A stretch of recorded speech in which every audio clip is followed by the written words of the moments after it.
So without any further ado, Dr. Francisco Raul Ortega. Thank you.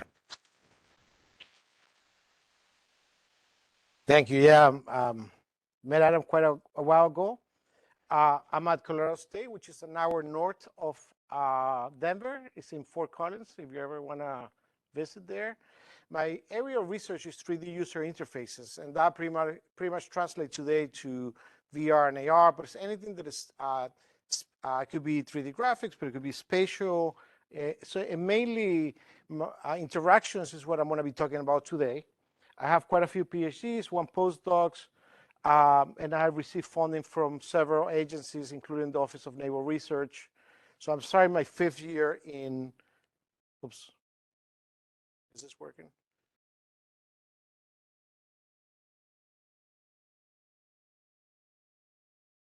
It's kind of frozen. There you go. In Colorado State, I want to talk today to you with probably the least funded one. Hopefully, if any professor becomes a panel reviewer in the NSF career, maybe I'll get some additional grant, which is gestures interaction, mid-air gestures. I'm going to make the case for microgestures, and I'm going to tell you a story. How do we get to microgesture? And this is a collection of multiple papers. So in the talk is high level in some way, so you're not going to see all the results. There's multiple papers.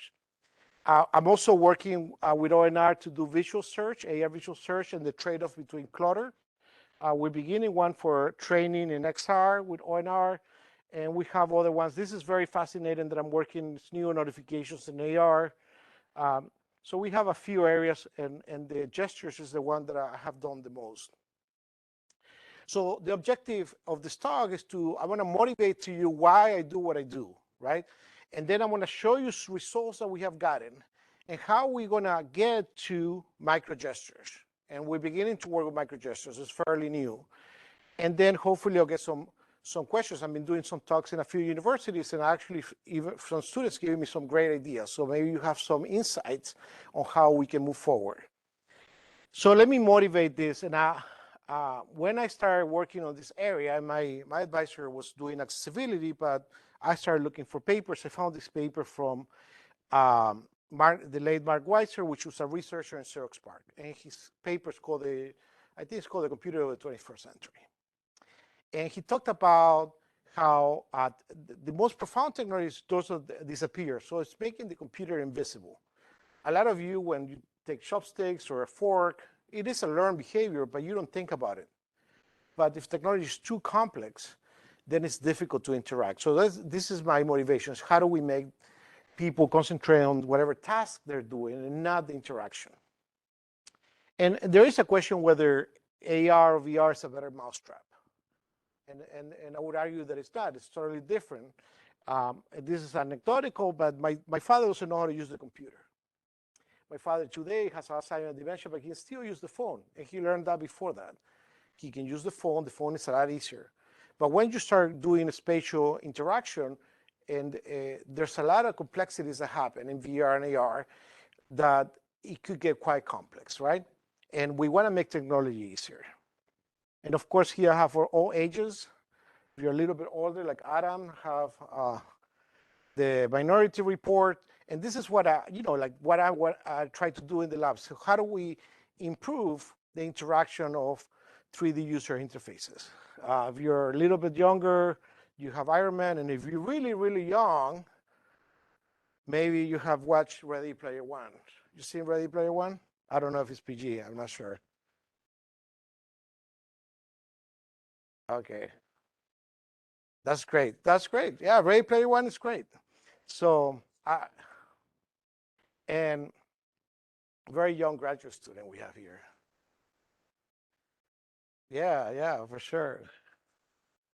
And there is a question whether is there this set of ideal interaction, and I think that's just a unicorn. I think that there's no silver bullet. Sometimes gestures will be better, sometimes controllers will be better, sometimes the combination of those.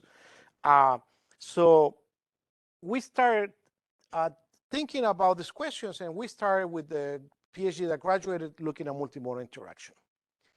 And I want to give you a few concepts. Some of you may have seen these concepts in VR class, some of you may have not. this will be useful for the talk. They're really short concepts that you should know. First of all, is a spectrum. So I know some people think that Mark Zuckerberg created the virtual reality technology, but oops, I did something. Where's the laser? Here. So we're in the real world here, right? Assuming that we're not in the matrix. And here's like a totally immersed VR experience, virtual environment. This is called the Milgram Continuum. And then here is this mixed reality set where you have augmented reality and augmented virtuality. And the way that I interpret this is this spectrum or continuum where if you have less virtual objects, it's more AR. If you have more virtual objects, it's more augmented virtuality. So this is the area that we'll be looking at a lot, which is AR, right? And it depends in which part of the spectrum you are. The other concept that is important is what I tell my students is where I do my research, because I get a lot of emails about machine learning. And my research mainly concentrates on this side. We try to observe and understand users and what they're doing to improve the system, to create interaction techniques and improve the systems. That doesn't mean that we wouldn't be able to do the other side, but we have concentrated on this side. And the last concept, and I don't know if this has been covered in some of your classes or not, but is this concept of the things that makes understanding more difficult and the things that makes interaction more difficult. And this is called the gulf of evaluation. This is the times that the barriers for you to understand something that you're visualizing. And the other one is the gulf of execution, which is the barriers that you may have to interact with a system. And we have concentrated in my lab for most part, and we have some other projects in the evaluation, but in the execution side. And this is going to be useful because you're going to see the progression of how we get to microgestures. And if you have any question at any point, you can just ask me. So we did 2 studies. This is something called elicitation studies. So we bring subjects and we say, here's some commands, some actions that I want you to do, and I want to see how people agree among each other, right? So I'll see how the 2 of you agree, and then the 2 of you, and then I get the sum of that, and I get some type of agreement rate.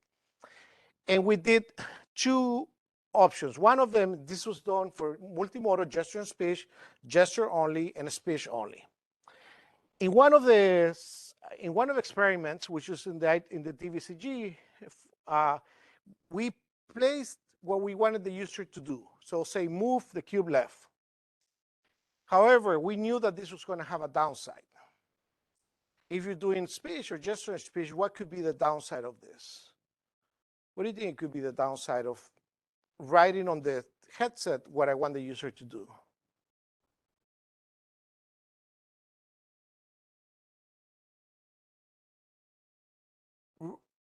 Right, and I think for us, the downside is we were biasing, we're priming the user to say that.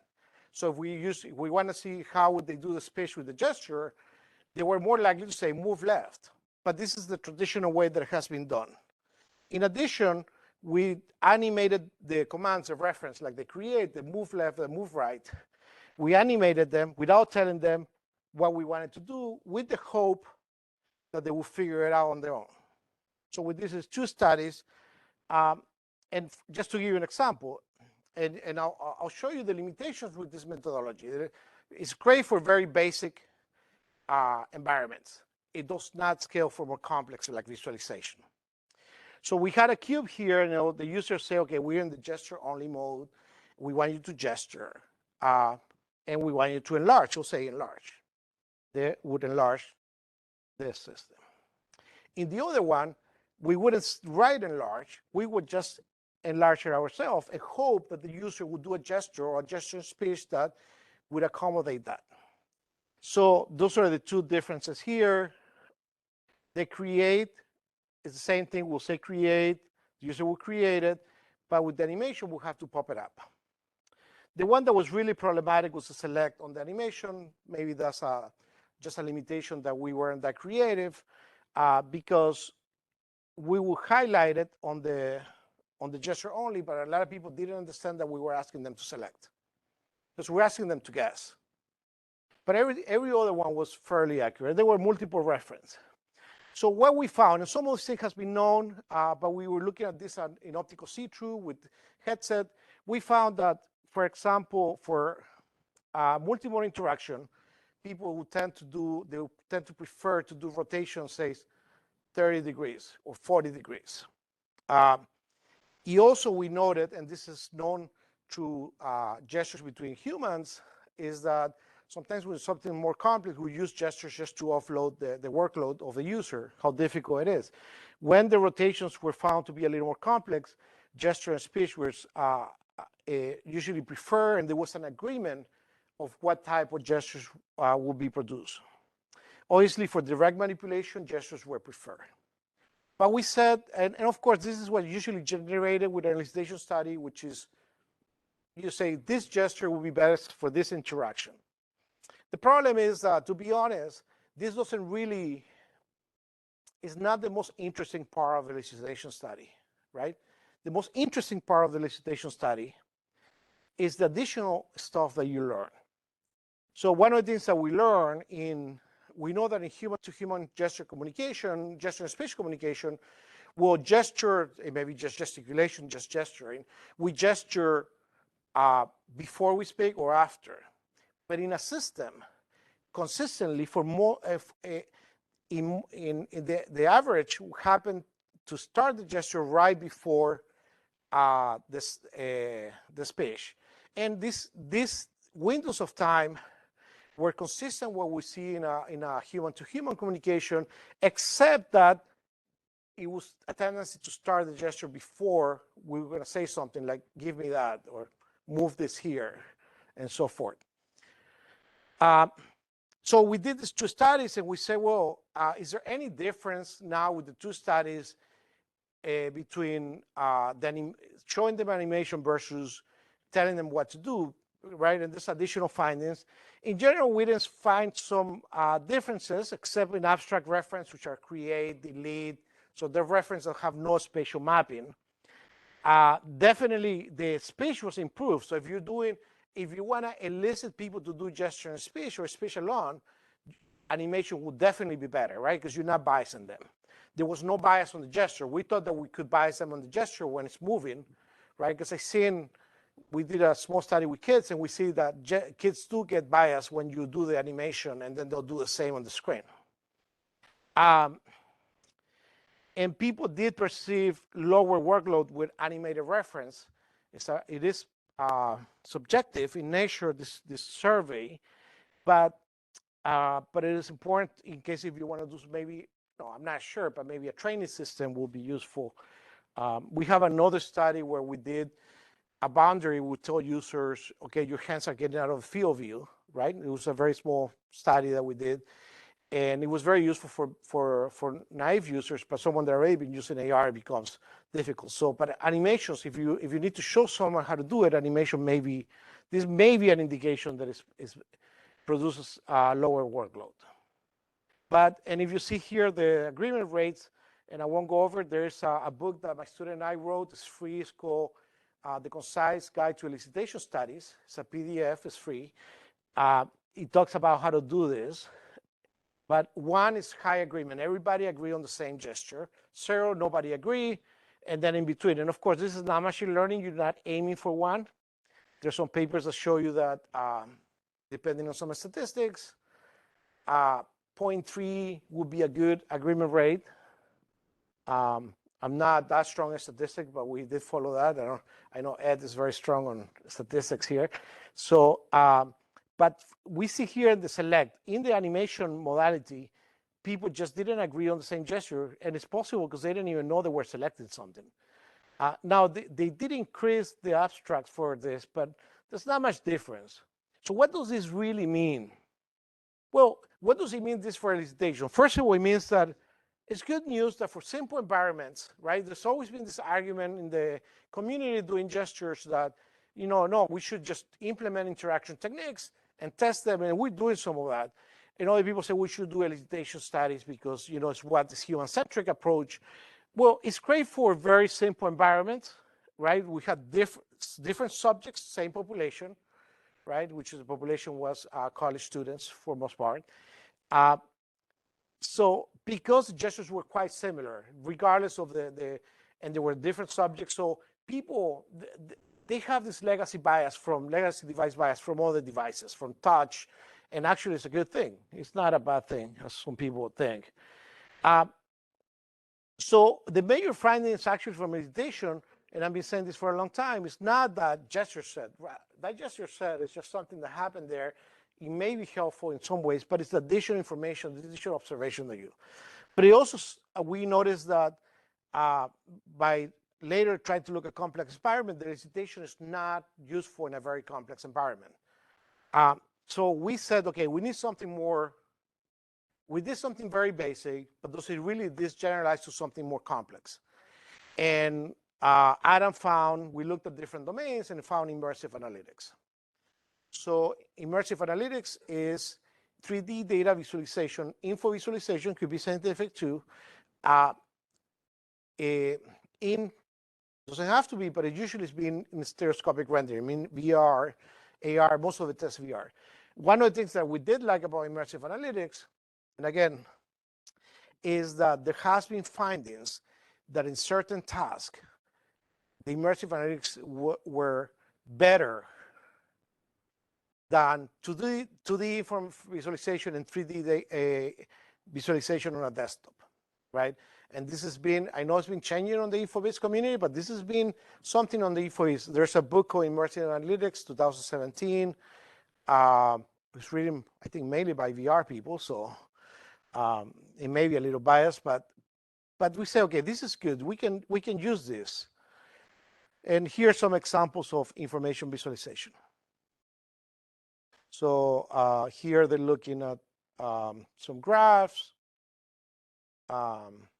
But it doesn't have to be always like we did scatter plots, and I'll show you that in a second. It could be also storytelling. There's some examples of people running to see the difference, or a storytelling in terms of the stock market. There's different things you can do with this. And we found a gap. We found that a lot of people have been researching on how to improve the goal of evaluation, the understanding, and how to visualize it better. And while there has been some work on gestures, very basic work, most of it deals with array to select items and a menu. This is pretty much an interaction that exists. So we said, okay, let's do a pilot study to see where we go from here. I created a scatter plot with the rest names are reversed. You should be out of different outdoor. And so here's a system created with augmented reality. You can also use immersive reality. And most of the studies actually use VR or not AR. Now, I'm a little biased towards VR. I suffer from motion sickness, so I hope everything will be AR one day. But anyways, that's just my. But recently, someone was telling me,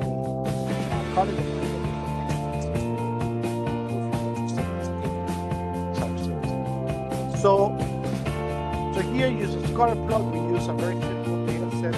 You want your serials to say which serial has the highest five and the lowest serial, something like that. So you ask different questions. It's a pretty cool system, but we saw some problems. Here's what I want to tell you some of the problems. We're going to actually run a full study coming up in a couple of weeks to control, because this has a lot of noise in the experiment. So we said, let's make sure that there's no difference between AR and VR, right? And we found differences. There may be because of the noise on the experiment, because we have some confounding variables, so we use two different headsets.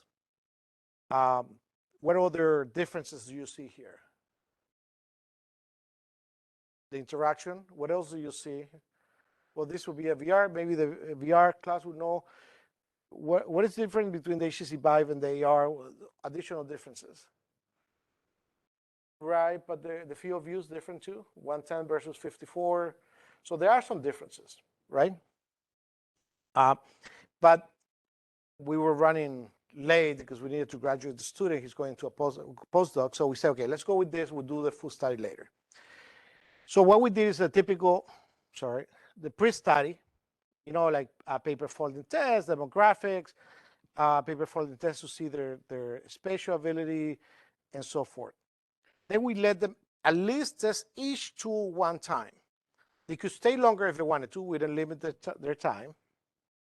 And with 6 in VR, 6 in AR. So it's a between subject study.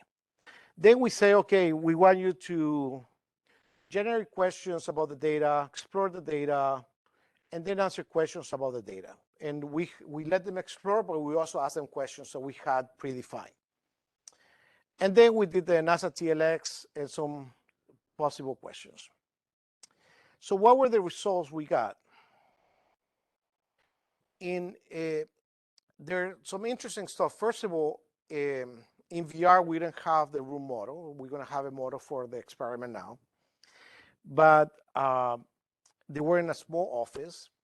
Ideally in AR, you will be able to sit in your office and work on this. In AR, most people sat down and used the desk. We did offer the VR people to sit down, even though the chair was a model, so it could have been some of that. In VR, they had a bigger field of view, but they also used larger visualization. They spread out the graph in larger places. In AR, they felt constrained. Now, here there's something important to know, which is another work that we're doing, but it connects to this. In the work that we're doing for the Office of Naval Research, where we're looking at clutter, clutter plays a huge part, right? Because you have the digital clutter, but you also have the physical clutter. And the physical clutter, you can move it, but you can't do much about it, especially if it's a landscape. So there are trade-offs of how much information you're getting versus the clutter, digital and physical. So let me go over some of the results here on this pilot. We said they place it always on the desk. They use smaller visualization. VR, they use it farther away. They move more in VR. They move more around. For some reason, they felt more constrained in AR. Again, it could be the room was a model. Something really interesting for the AR, they will spin the scatter plot. In VR, they would just move their head, right, to see it. So that was a different type of interaction. We were interested more in the interaction, but we started asking maybe there's a problem with the understanding of the graph, because there was some frustration on the AR users, especially 2 of them, were totally frustrated. In VR, people had more fun. They were more, and you could attribute it to the HoloLens 2 is really bad, right? It's not a great system. It's what we have, but it's not a great system. So that was really interesting that we spin it. VR participants also they used less time for training, and they spend more time on the system. I think this talks about probably frustration from the AR users. And then let me show you the NASA TLX, which I think is interesting. They're fairly the same, but there were these ones in particular that caught our attention. VR users perceived less physical demand, high mental load. Maybe they were more interested in the system. They were solving the problems better. VR users did perceive a higher total effort. Now, this one is a little strange because AR users perceive high performance, but it didn't. This is what they're telling us. It's not something that we thought it was going on. So, and there was one of the participants that was frustrated, says, I've been doing 2D all my life. I'm not used to this. Probably if I take more time, I will be better at it. So we said, what is it that's going on and what is it that we can do? Some interesting notes here is that AR participants asked us that they wanted to scale the room, right? So, but I don't know how to scale the room, because you'll have to break the walls. So that talks about that they were feeling constrained. VR participant says, well, I want some artificial walls. So we're working on that. So we say, okay, what are we gonna do? We are, and some limitations, as I mentioned, and there was a gender imbalance in both parts. This is a pilot study, right? I think it's really interesting to me Some of them may seem obvious, but it's how we're going to go and do the rest of stuff. We have a lot of work coming in immersive analytics, and we said where the problem is lying. Is it the users having problems understanding, or are users having problems with the interaction, right? Because you can say, look, the interaction on the HoloLens is problematic. It's two different interactions. We really can know if you pinch like this on the HoloLens, it won't recognize it. You have to pinch like this. But there were problems beyond the interaction that we weren't sure whether it's the understanding of the graph or the interaction. And all the literature that is fairly new in immersive analytics has shown that VR can, in immersive analytics in VR is actually useful and is significantly better in certain specific tasks. So we said, well, we need to understand, we need to solve this problem because we are working on navigation, selection, manipulation, and we need to understand where the problem lies, if anything. Of course, someone asked me, what about if we have the ideal headset? But the ideal headset does not exist. It may exist one day, but we don't have it. So we are about to run in a few weeks a full study, and we're using one headset. This one headset allows us to do video see-through, and it allows us to do VR. This is the XR3 by Vario. So we're going to control the field of view. It's going to be the same. I'm sure some of you are going to complain about this, but we'll control it. We'll have the same interaction. So interaction is going to be constant. And we want to see whether there's difference in VR and AR.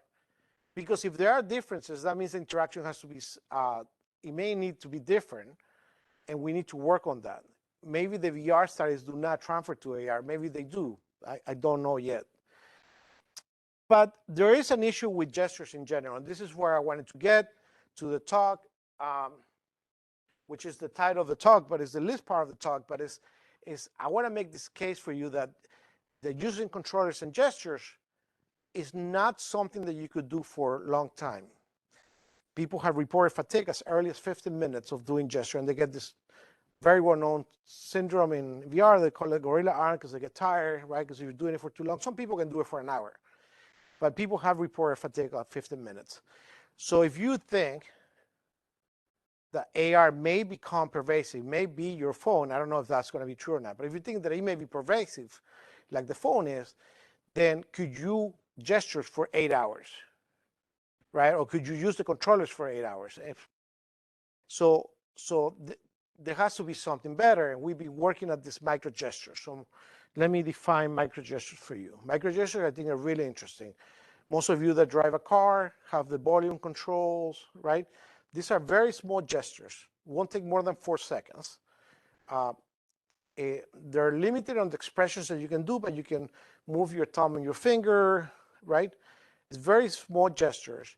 They're great for secondary tasks. Actually, you may already be using some of this without knowing. When you have the controllers, right, if you're moving something, if you have some type of touchpad, you are, in a way, doing a microgesture. So if you're doing sketching, of course, it brings us back to the fatigue, but if you were sketching and you wanted to change the color, you could use a microgesture. So it's also great for a secondary task. Now, how we going to do this is more complicated. First of all, we're not sure if they're less fatiguing, so we have to measure that. There's a new fatigue methodology that came out that we may be using for this. But let me ask you a question. If you do microgestures, imagine that I have this cube right in front of you, right? And I ask you to select this cube.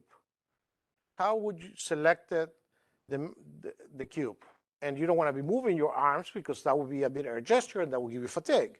And I'm not saying you cannot, of course you could do it if you wanted to, but just with microgestures, how would you select this item?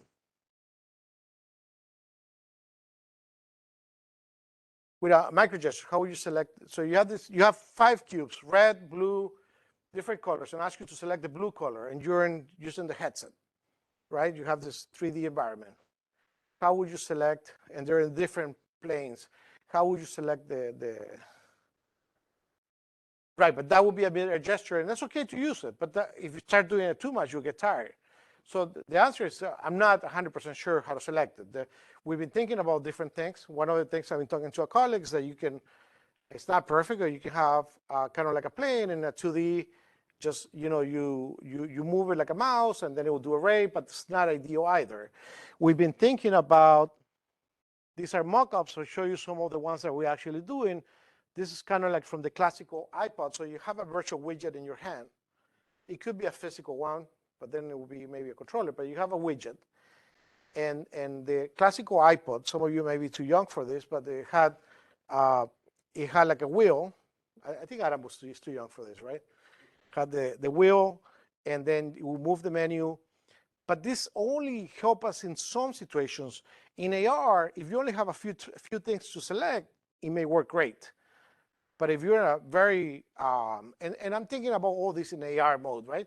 But if you have too many to select, this no longer applies. So we're looking at how to do selection. Now, it is possible that we may, it's not just microgestures plus X. It may be the pointing, it may be gaze, right? Yes, but the problem that I have with gaze, and this is what I see from users, is that, and it has been used for a long time with people with disability and all that, is think about the HoloLens 1. If you, I don't know if you ever used it, but you had to look and pinch. But what would users do? They would look away, and they would pinch, and they would no longer. So you can do gaze, but you have to do it really well. So yes, this is the thing that I was saying. It's not one or the other. It's a combination of this. How do we get to those? I think is the big question. How do we combine all of them, which is gesture, speech, gaze, the different type of gesture, which is microgestures, could be controllers, but you're not going to be carrying controllers everywhere either, right? And I'm thinking on the AR, there is a question, and people have asked me this sometimes in proposals, like, for example, well, what's the difference between AR and VR? I mean, why don't you do everything that it was done in VR in AR? But it doesn't always transfer. So that's the thing. How else, any other ideas? How would you select? Yes.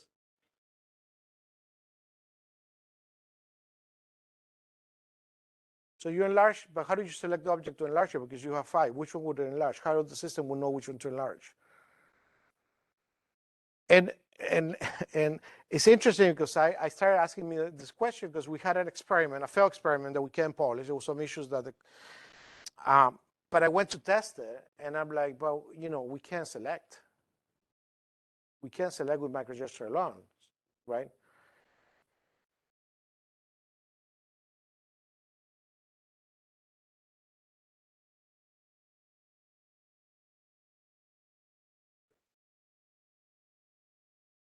Well, but the idea is that you'll be sitting down in your office and you're not moving your arms, right? Just like the keyboard, like the movement is very small. But yeah, there could be some movement. But there are some solutions they have done in VR, like they have the hand that extends and the ray, right? But even ray in AR, and this may be a HoloLens 2, it doesn't work as well as in VR. Like if you try to do the ray in HoloLens, it's not as precise, and that may be an interaction thing. But so we started working on it. The problem is that the HoloLens tracking is not great, so we're going to use our own. Well, it's not our own. We bought a tracking system. Right now, the student is able to start creating widgets here in the hand. That one is one working with the HoloLens, but it's not ideal yet. But the idea is you can iterate through the objects, but you're still in 2D, and I'm interested in how do you select this in 3D. Now, it may have some limitations. We may have to go back to pointing, maybe the gaze, maybe using a minimap, but again, this has limitations.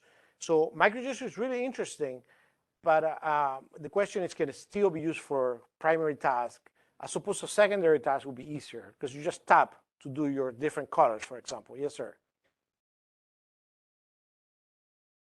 You can have a cursor. The question would be, and I'm not sure if that would be the best thing. Right. So this is what we're thinking with this one. This one isn't Unity, but it hasn't been placed on the hand yet. The kind of like a thing that you can track. This is still doesn't give you the 6th degree of freedom, but it gives you enough. So we've been looking at different things, and this is the research that I'm doing. But my point is microgestures I think are going to be a thing that are going to become more and more useful. And as a matter of fact, I don't want to go over the time. Meta, which bought this company, Control Labs, has been working. I don't know if it's going to work because I have tried to use those EMGs and they don't work that well. But like I have one and it can only measure the fist, but it can measure how the fist remains pressed, right? Like it just measures this and that's all. But they claim that they're going to be able to do the small gestures. And my question to you, of course, I'm not here to compete with Meta because I don't have the money. I can't waste $10 billion a year. But it's what would be the right interaction? How do we make it happen? Then we let the technology work, you know, and whatever tracking system they have. So we're using something that is like an OptiTrack, but it's different. It's a face space. We put LEDs. We tried gloves, but the gloves are not that precise. So we're looking at different options. And of course, how do we? I was telling Adam about this because you know, how do you measure all this? The selection manipulation, you know, something like the more, and because you're translating the objects or navigation, but selection, Fitts law is one way to measure it, right? So we'll have to think about, you know, if you want to select just one or multiple ones or in different orders. So this is how we're going to be able to measure the different widgets with some existing techniques to see if it's even useful, because it may not be good enough. And how do we improve it? So this is, yes.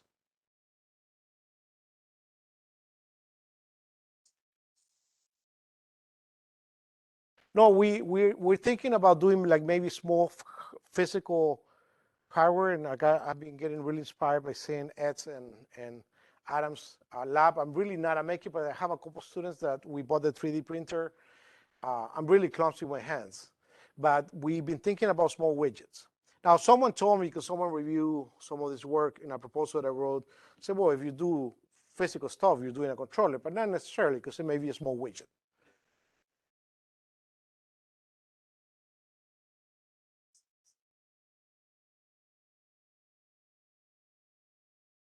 It's yeah, I think so. Like I was thinking something more flat that you can hold. Ideally, we want to do a virtual only, but we'll have to see. But it could be something physical. So we haven't discarded. But that's a good idea. Yeah, you guys are giving me great ideas, better than the other 3 universities in Canada. I was just kidding. They were great. They were great too. So um, so what is it that I want to concentrate on this particular topic, right? This is one of the areas of the lab, is we want to be able to look at microgestures and combine it with other modalities. But most important thing is how do we start looking at that? We are going to run a basic elicitation study for microgestures. The first one we did failed. There was some issues there. So, you know, we learned from it, but it's not publishable. Not because the data was bad, but the procedure was not done correctly. But it does not generalize into more complex environments. So elicitation has this issue. I mean, I like doing elicitations, but it has quite a few limitations. We are also working with some colleagues on VR sketching, and this is where we use microgestures too. But here, what we're going to do is to do a more human-centered participatory design that is not elicitation. We're going to do something really interesting. This is not my idea. This is the idea of my colleague, Ufuk. Say, let's find people that do 3D modeling, 3D Max, Blender, something like that. Let's find those students. Let's teach them about multimodal interaction. And then let's ask them to tell us how would they do this, because they already have experience of 3D modeling. And then we'll implement those, have them come back, test it, and eventually, as we iterate, we'll have a full study on those interaction techniques. In the case of immersive analytics, we have gone and directly start implementing the techniques. And we're looking at manipulation. I'm not sure if selection is going to be used for right away for immersive analytics, but there are different ways to go about this. And to finish up, this is my lab. These are all fake pictures that I took for an article. So they're not really doing anything. They're pretending to do something. Yeah, so yeah. I don't know why they came out like that, but yeah, that's a good point. Yeah, I don't think he's wearing one of the gloves that we don't use because It wasn't helpful for what we wanted. So yeah, this is my lab, various of the students. And we do different type of work. Like actually, Rachel was going to start the PhD. She's an undergrad right now. She's working with me in how do we reduce stress in VR with a colleague. It's called Vicky Terrante in University of Minnesota. So we're working together to be able. She's using biomass, but using other environments. And we got recently accepted a paper in the Symposium of Applied Perception. So we do other work. Again, sometimes it's driven by the students. You know, I never thought I was going to be doing this, but it's quite interesting. And we have the stuff from ONR. This is the administration building. Still waiting for my raise. They haven't got back to me on that. This is the computer science building.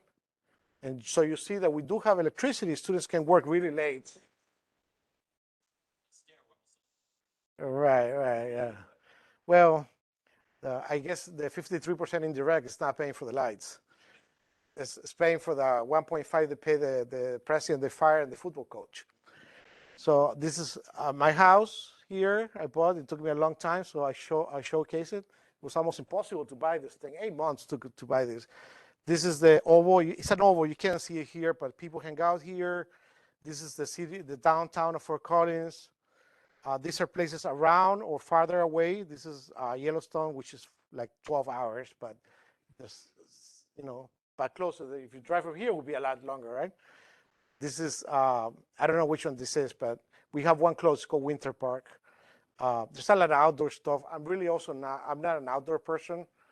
My wife wishes I would be more outdoors, and I do have to acknowledge my students, Adam that graduated and doing a postdoc, Cheyenne and Jacinda working on this problem, and all the people that have funded me, they're still active. And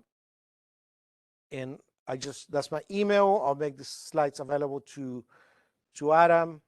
And that's the website, newelab.org. It's almost updated, like never updated completely, but you can see my publications. Better to go to Scholar.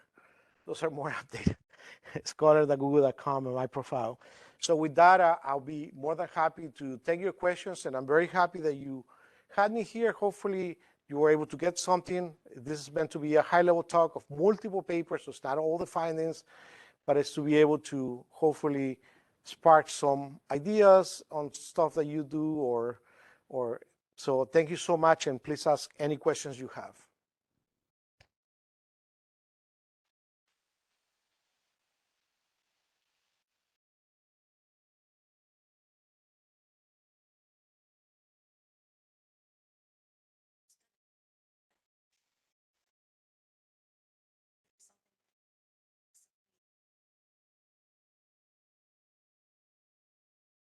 Right. So, and the way that I'm looking at it is not so much of the computer vision or the sensor side of it, it's the interaction. You can point, and point probably will be a primary way to do it. But if you point for 8 hours, you'll get fatigued. So is there an alternative to pointing? And of course, one may say, well, use a mouse. You can use a 3D mouse, on your desk, because you're going to be on your desk. But what about if it's something with your hands? Is there something with your hands that you can do that it doesn't make you tired? And I would imagine that pointing for 8 hours will get you tired, because people have reported 50 minutes is the earliest reporting fatigue. We are going to try to run a fatigue study in general. I don't think there's been one totally validated, but there's a lot of reports on the times. When I ask people when they have headsets, like, how long have you been using the controllers? The most that I got is an hour or two. So I don't know who has headsets here. What is the longest that, and a few of you may be outliers, but what is the longest that you have used the controllers nonstop?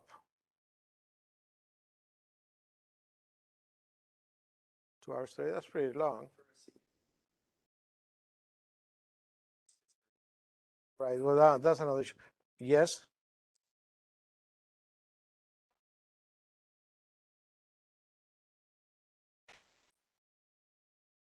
All right, so that's a great question, because actually, it's a long story. I'm going to make it short. I was working with I was not going to do a PhD. But a professor convinced me to do a PhD. It was great. It didn't work out. I had to move to another professor. And this other professor was doing accessibility, and the only thing that had, it wasn't even computer science, that was kind of related to something I wanted to do was gestures. So I said, I'll do it. I mean, I did like human computer interaction. And as a matter of fact, I didn't take any VR interaction. I learned more by books, by going to conferences, and by people have been doing this for a long time before I even started. So I'm not that old, but that's how I got into it. And I really like how humans interact with technology. And then I happen to be doing this in 3D. But that's what I really like, right? I always like computers. I started using computers when I was like 10 or 11. So, and I like coding, but I didn't know I was going to be doing this. So does that answer your question? You started coding? That's great. That's great.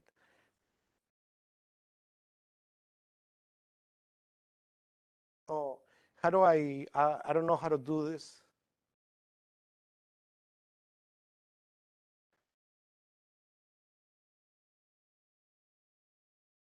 And while he does this, let me tell a quick story because my advisor was doing accessibility, so he was publishing in assets, so nothing to do with VR. So I didn't know anybody. One of the first few people I met was Adam, and Adam was always very nice to me, and I still remember. I actually had hair back then, a little bit, yeah. So yes,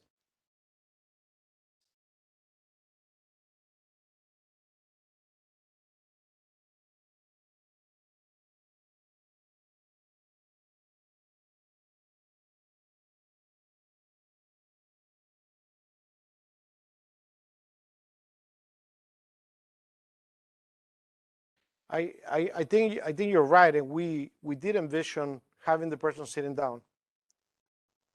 Yes.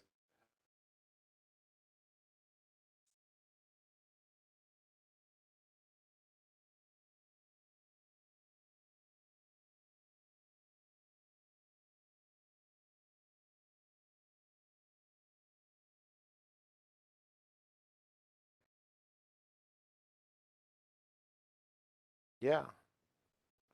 I think that's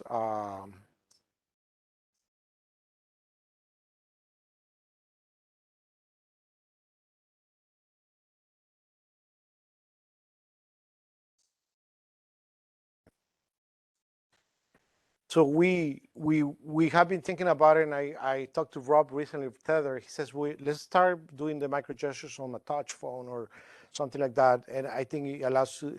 And then the question when we were listening is that we noticed on the first one we asked them not to raise their hand, and they were doing it anyways. So then we said, how do we constrain them in a way that the RV will not be opposed to it, right? So we've been thinking to do like a little box and have their hands there so they can't just move it that much.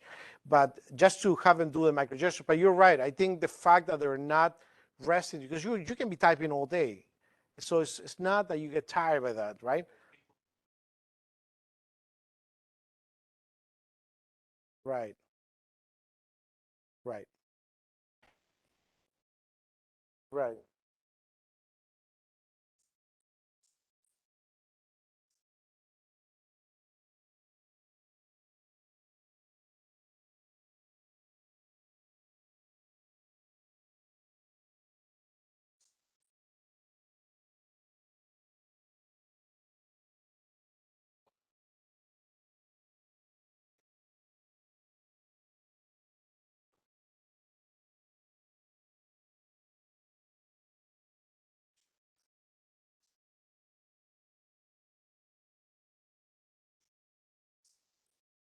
Those are, yeah, I think those are good points. I think, yes, he was first. Okay, go ahead. Can you read it?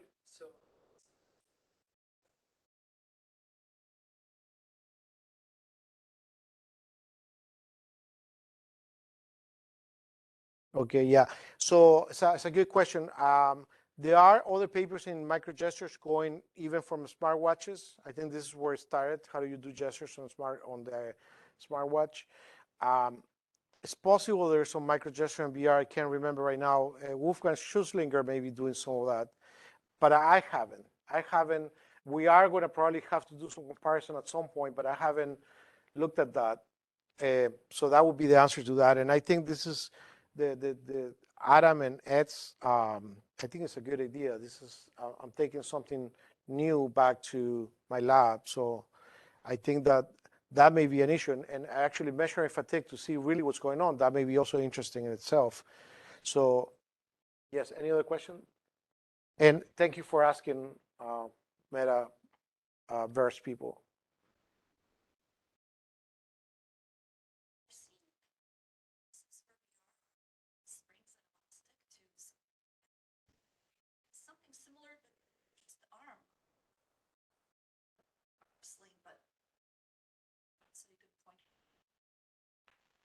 Right. I haven't looked at that. I know that's definitely something that we should look into. I also am always thinking about what would be, and I'm okay using all this for research, but I'm always thinking about what would be something that people will use in a day-to-day, and that may be something, right? Like I know that people are not going to put the active trackers like every day to go to work, right? We'll use it to get some research out of it, but that's an interesting thing, and I think it leads back to a study that we are trying to run with another colleague that has worked it's outside of CS in this type of fatigue type of stuff. It's like we really need to measure what's causing the fatigue. It's interesting that just having a physical board in front of you is less fatiguing, even though this writing is fatiguing. At least it gets me more tired than writing like this. So yeah, I haven't thought about this. Is a great idea. I'm actually by now you have surpassed the other ones, but it's great. Let me go to him really quick.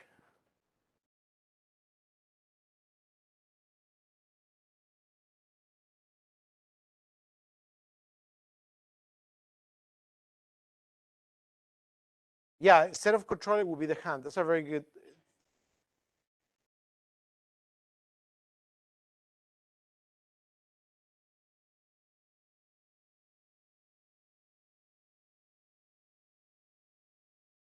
Right, and we thought about, my student wanted to do this, like use one hand to project what they want and move it around. So I think that could be something. And there was an idea of the two joysticks.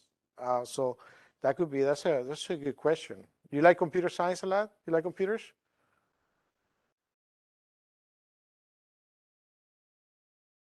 Yeah. We may be watching a future Turing award here.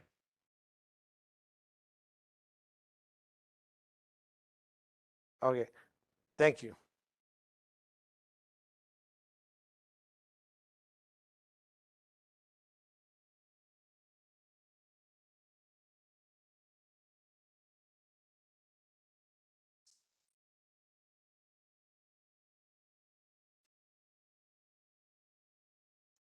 In a in ideal scenario, yes, but we are willing to compromise. So for example, I have the VR pen.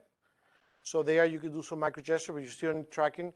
The idea that Ed was saying, Rob was saying it for another reason, but it's like use a tablet or a phone.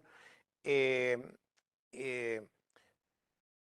so it's nothing against the controller. Some controllers, I think the index valve, I haven't tried, but I need to get the system. I think that it has some recognition of the fingers as a movement, as I heard. I don't know if anybody has the index valve controllers. But so yeah, I'm not opposed to any of those. An ideal scenario, like this ideal world in my head, is that you don't need any hardware other than the cameras or something in your like some sensor. It doesn't have to be no sensor at all, but that would be the ideal scenario. But I don't think that we're there for everything. So yeah, of course we'll compromise in some areas.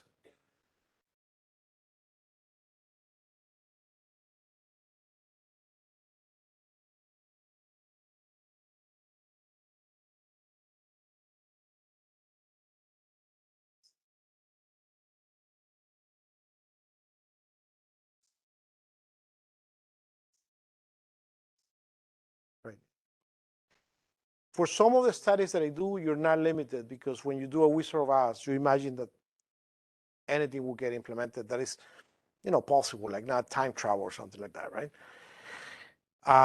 So that there will be some sensor. It doesn't have to be just a camera or like an optical camera or infrared camera, but it could be some other sensor.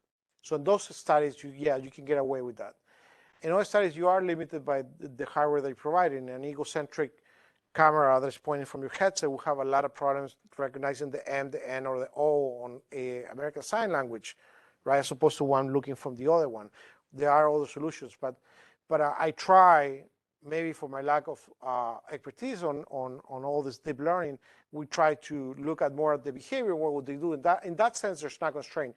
But we do eventually want to implement them, how we have done with Immersive Analytics. And there we are constrained by whatever hardware we can find and whatever deep learning we can do or we can buy out of, like get out of something already working. So there are, in that sense, there are some constraints, but it depends. So for the elicitation study we're going to run, there's no constraints because they can do whatever they want and they'll think the system is working. Usually when you get computer science students, they figure out that you're faking it. But so we try to get some, there's no psychology students here? No, just kidding. But yeah, so it varies. So.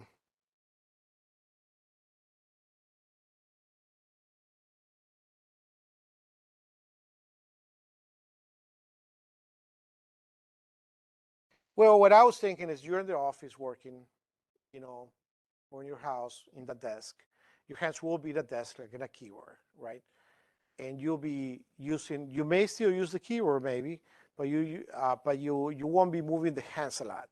So this is what I'm trying to, but it doesn't mean, I don't want to send the wrong message. It doesn't mean that we are not going to look at gestures. We even have looked at full body gestures.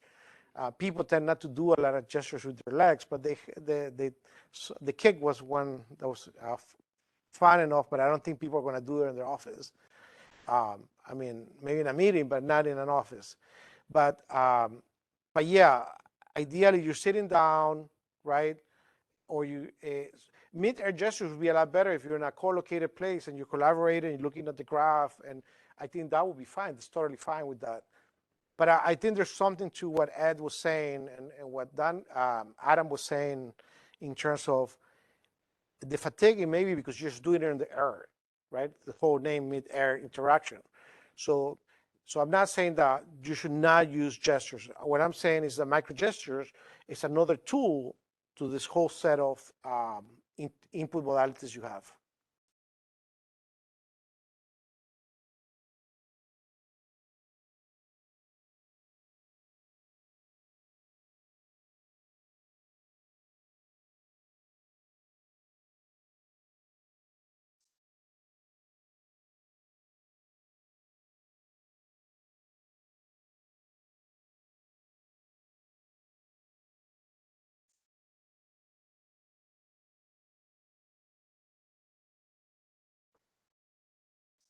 Right.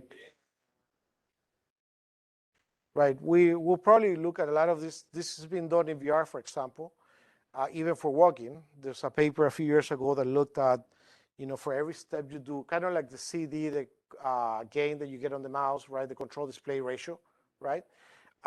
It will equate X amount of space inside of VR.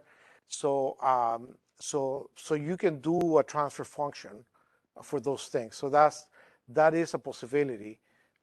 So yeah, we're looking at all those avenues, and I think that definitely something to look at. But we have to see, we don't want to reinvent something that's already invented. We want to do something new. So we also want to make sure that whatever has worked continues to be used. Maybe we augment it with something. So the whole point here is that microgestures is another input modality that can be used. The question we don't know is how much can it be used, how many things you can do with it. It will be maybe used for secondary tasks as opposed to technically could be used for primary tasks.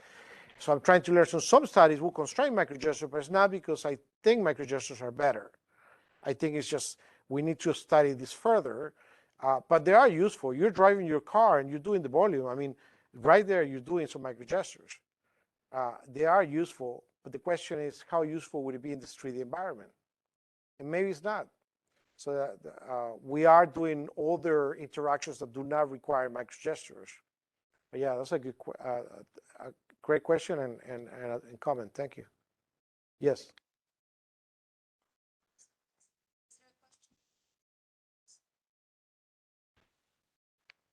Let me see.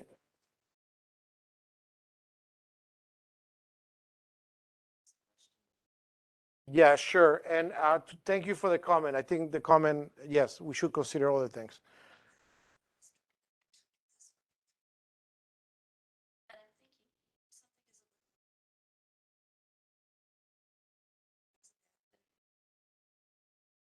Yeah, but how many people are conductors? And they're like at the glory of the, like they know this, like everybody's looking at them. So yeah, of course, I'm sure they get some, so the person I'm beginning to collaborate, I think he looks at some of this work. There's a lot of, like what we have with the mouse, right? There's a lot stuff that you do at work that those produce injuries over time.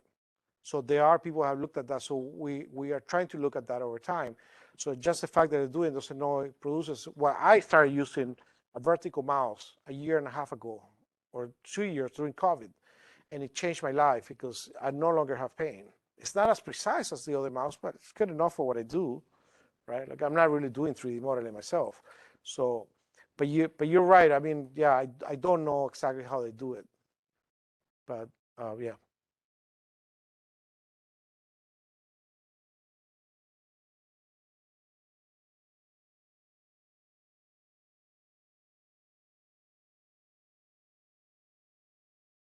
Yeah. But these are uh, great. I'll be here while you. I think there's some stuff to it, so I can answer any question or comments, and you can provide any ideas. I really like this. This is one of the reasons I came up there to make the case, but also hear counterpoints or hear advice. And I'm taking all of this. I got great advice last week, a week and a half ago from Canada. Now I'm getting great advice from Mississippi State, right? And I'm not going to Ole Miss, don't worry. Uh, so, and yeah, thank you so much for having me. I'm really glad. You want to do it offline? Because I think we ran out of time. He has a question.